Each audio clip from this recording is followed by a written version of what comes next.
Les amis, bonjour, j'espère que vous allez bien. On est aujourd'hui devant la fameuse boutique de Classic Football Shirts à Londres. Je vous emmène directement à l'intérieur pour voir ce qui s'y trouve.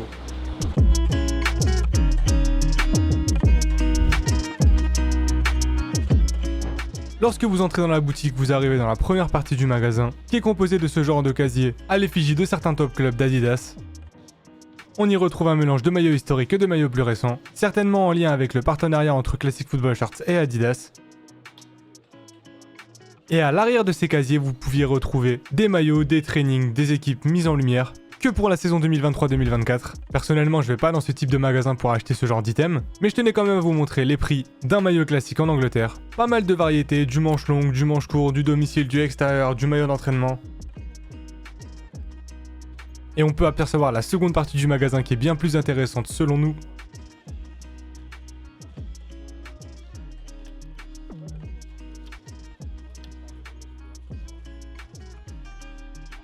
Juste avant, on conclut avec ces portants de Manchester United et de l'Ajax.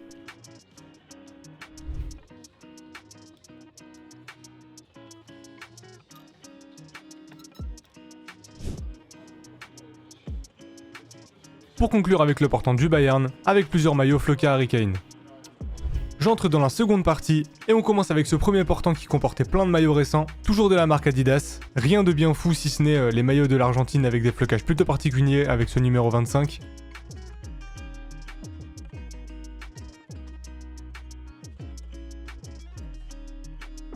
Au-delà de ça, on avait de l'AS Roma, de la MLS, enfin tous les clubs qui ne pouvaient pas avoir une partie dédiée dans la première partie.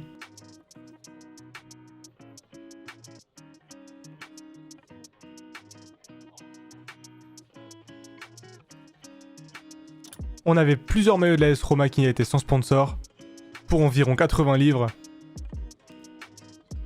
Et voici un aperçu de l'entrée. Tout au fond, vous pourrez apercevoir la partie bar, qui malheureusement était fermée et donc inaccessible. On passe maintenant aux portants les plus intéressants, avec tous ces maillots vintage de toutes les couleurs. Mon œil fut attiré par ce maillot du RC Lens, et on peut voir qu'on change drastiquement d'époque, avec ce maillot de Monaco derrière qui doit dater des années 90.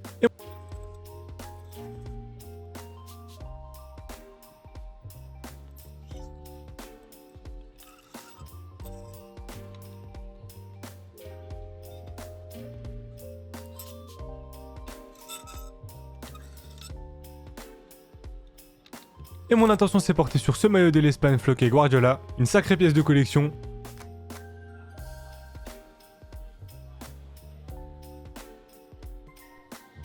Sur un autre portant, on a ce maillot de Monaco, très ancien et dans la même lignée, je récupère ce maillot de l'Argentine, 93 qui coûtait 200 pounds.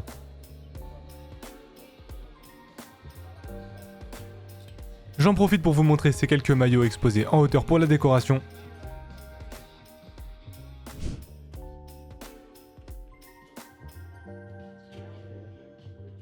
Plusieurs énormes classiques. Quelques étagères avec des produits dérivés, des ballons, des crampons. Mais on repart au maillot. Bien évidemment, je peux pas tous vous les montrer, mais il y avait ce maillot de Manchester floqué David De Gea, pas vraiment commun.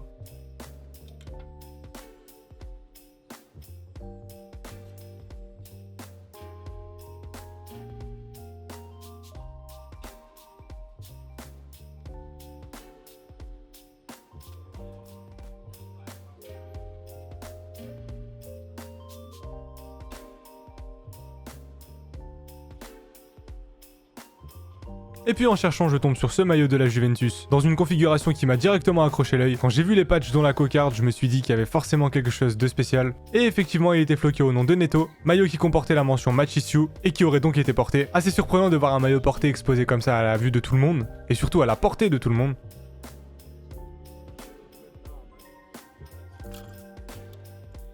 J'ai pas mal hésité à prendre ce maillot du Bayer Leverkusen en manche longue Player Issue de la saison 2009-2010.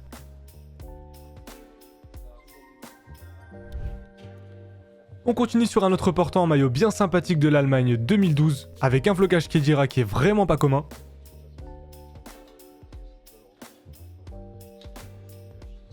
Et on poursuit avec un maillot de l'équipe de France 90-92 à 300 livres.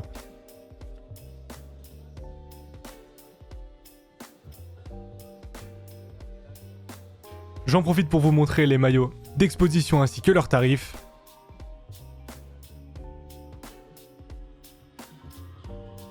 puis me voilà prêt pour faire mon passage en caisse. En tout cas, sacrée boutique, énormément de maillots à visionner, et surtout plein de belles choses. Ça y est, me voilà sorti du magasin. Alors on va commencer par un petit débrief avant de vous montrer ce que je me suis acheté. Tout d'abord, ce qu'il faut savoir, c'est que la boutique est en plein centre de Londres, donc forcément pas énormément de place. Malheureusement, le bar qui est sur le côté de la boutique était fermé. J'aurais bien voulu y passer et boire quelque chose, se poser directement dans la boutique, ce qui est vachement sympa niveau expérience. Mais donc ce que je disais, c'est qu'il y avait pas mal de monde. Dès l'ouverture, il y avait une dizaine de personnes qui attendaient avant que ça ouvre. D'ailleurs, soit dit en passant, ça ouvre un peu tard, 11h heure locale. Et donc il y a pas mal de portants avec plein de maillots. Les tarifs sont assez élevés. On connaît les tarifs classiques football shirts. Maintenant, il y a les tarifs grosses villes. Ils ont forcément un loyer à payer, etc. Et quand on voit les tarots du site, en fait, on n'est pas vraiment surpris. Je m'attendais pas à autre chose. Sinon, c'est vrai que niveau décoration, on est vraiment sur quelque chose de sympa. Tout est brandé classique football shirts. T'as des maillots partout, t'as des belles choses, t'as des crampons, des beaux ballons, etc. Donc niveau immersion, si vous avez la possibilité d'y passer, franchement, ne vous privez pas et prévoyez un budget conséquent. Enfin bref, petit setup ghetto sur le toit de la voiture. Je tenais vraiment à tourner la outro directement sur place et je me suis pris un petit souvenir forcément. Du coup, j'ai longuement hésité de récupérer le maillot player issue du CSKA Moscou floqué Honda en cyrillique. Il était environ à 50 livres, ça fait une soixantaine d'euros, c'était vraiment pas mal. Sauf que ce maillot-là, il est dispo depuis bien longtemps sur le site, donc je me suis dit que ça aurait pas été un achat exclusif en fait. En sachant pertinemment que j'aurais pu me le procurer depuis bien longtemps sur internet de ma maison, ça m'aurait vraiment laissé un goût d'inachevé. Sauf que ma copine était en train de se balader et elle me montre un maillot que je cherchais depuis très longtemps.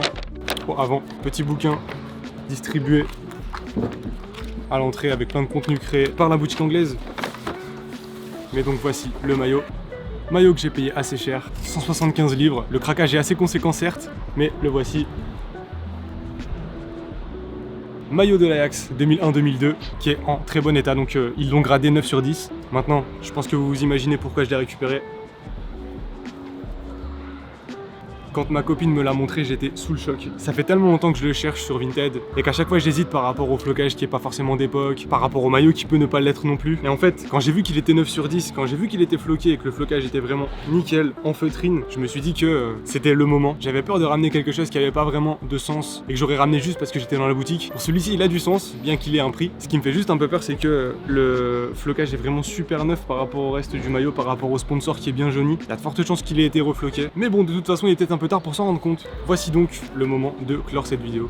Clairement, si vous êtes de passage sur Londres, n'hésitez pas à aller y faire un tour. Est-ce que je viendrai seulement pour ça? Je ne pense pas. Est-ce que quelqu'un est assez fou pour faire l'aller-retour juste pour ça? Je ne pense pas non plus. Mais forcément, en tant que fan de maillot, je pense que ça reste quelque chose à faire. J'espère donc que la vidéo vous aura plu. Il ne me semble pas qu'il y ait sur le YouTube et faire quelqu'un qui soit allé directement en boutique pour vous tourner une vidéo. Donc bien content de ça aussi. Ce qui me reste donc à faire, c'est de vous demander de vous abonner si ça n'est pas encore fait pour suivre les prochaines vidéos maillot. C'était Quentin, je vous souhaite de passer une bonne journée, une bonne soirée. Allez, salut!